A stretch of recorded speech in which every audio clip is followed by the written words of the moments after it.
Men aniq bilaman, ko'pchilik shokoladli Napoleondan tatib ko'rmagan. Bugun sizlar bilan shunday Napoleon tayyorlab ko'ramiz. Xamir uchun 700 g un va 2 qoshiq kakaoni elakdan o'tkazib olib, 500 g margarinni qirg'ichdan chiqarib olamiz. Barchasini ko'rish holatiga keltirib olamiz.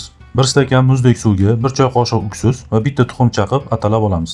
Suyuq massani quyuq massaga solib, xamir holatiga keltirib olamiz. Tayyor xamirni 8 bo'lakka bo'lib, muzlatgichga bir kechaga qoldiramiz. Xamirlarni videoda ko'rsatilgandek yupqa qilib yoyib olamiz.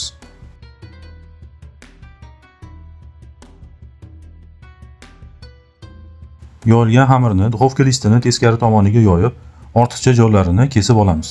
Barcha ko'rishlarni xuddi shu usulda 180 gradusda 7-8 daqiqadan pishirib olamiz.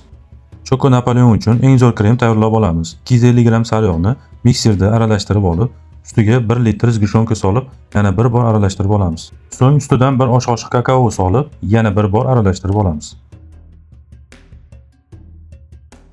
Navbat Napoleonlarni terish jarayoniga.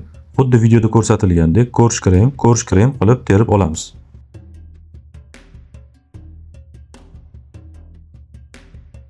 Chetidan ortib qolgan xamirlarni pishirib, urvoq holatiga keltirib, Napoleon ustidan sepib olamiz.